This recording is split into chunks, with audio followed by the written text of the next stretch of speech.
बहुत शानदार कवि मेरे सामने से उपस्थित हैं, योगी भैया हैं, आदर्श भैया हैं, तमाम लोग हैं। मेरे बहुत शानदार कविताएं सुनी गई आज। आप तारीफ की आपने क्रम में, फिर भैया आए आपने तारीफ करी, बहुत सारे लोगों ने दादा बोला, बहुत सारे मुख्य अतिथि मैं देख रहा हूँ माइक पे।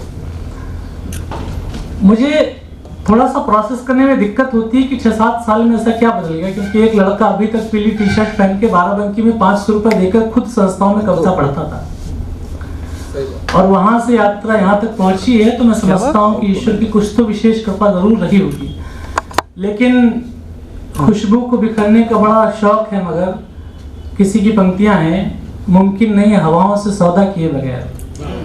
इन दिनों कवि सम्मेलन इंडस्ट्री में जब कुछ लोग अपनी मोनोपोली चाहते हैं, जब वे चाहते हैं कि या तो आवाजें हमारे द्वारा गाई जाए या तो हम उनको पैर से कुचल देंगे, उस दौर में अनिल मिश्रा का काम इसलिए बड़ा हो जाता है क्योंकि जौनपुर से, इलाहाबाद से, रांची से कोई आवाज आती है तो पूरे लोकतांत्रिक ढंग से इस माइक पर खड़ी होकर अपनी बात कहती है।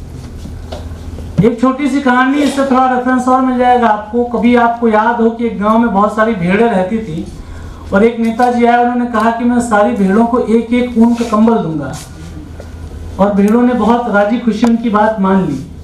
बात सिर्फ इतनी कि जिस दौर में लोग पैसे देकर संस्थाएं नए लिखने पढ़ने वालों को शोषण कर रही हैं, एक व्यक्ति अपने श्रम सामर्थ्य से उर्जित पैसे से एक ऐसा भव्य कार्यक्रम कराता है जिसमें तमाम लोग एक ऐसा लोकतांत्रिक मौका महसूस कराते हैं कि जो इसके अंदर जो संभावनाएं वो परिणाम तक बदल सके, क्योंकि नए लोगों को समझ नहीं आता कि उनके साथ क्या छल किया जा रहा है।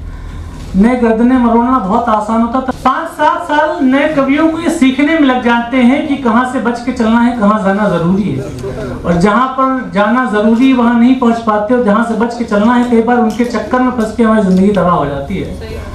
दुनिया में याद रखिएगा, जो बहुत लपक के मिले, जो बहुत चमकदार होके मिले, हमेशा उस पर संदेह करना, क्योंकि अच्छी चीजें अपने इर्द गिर्द एक दायरा रखती हैं, आपको उन तक पहुंचना पड़ता है। सम्मेलनों में भी जाता हूं, देश भर में यात्राएं भी करता हूं।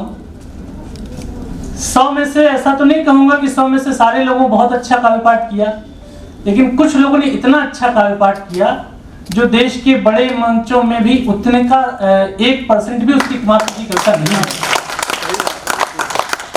आज यहाँ शुद्धतम गीत पढ़े गए, सवैया पढ़े गए, शंकर जी जिस छंद में लिखते थे पंचचामर, उसमें चीजें पढ़ी गई, गजलें पढ़ी गई, बहुत शानदार कंठों से गीत हुए।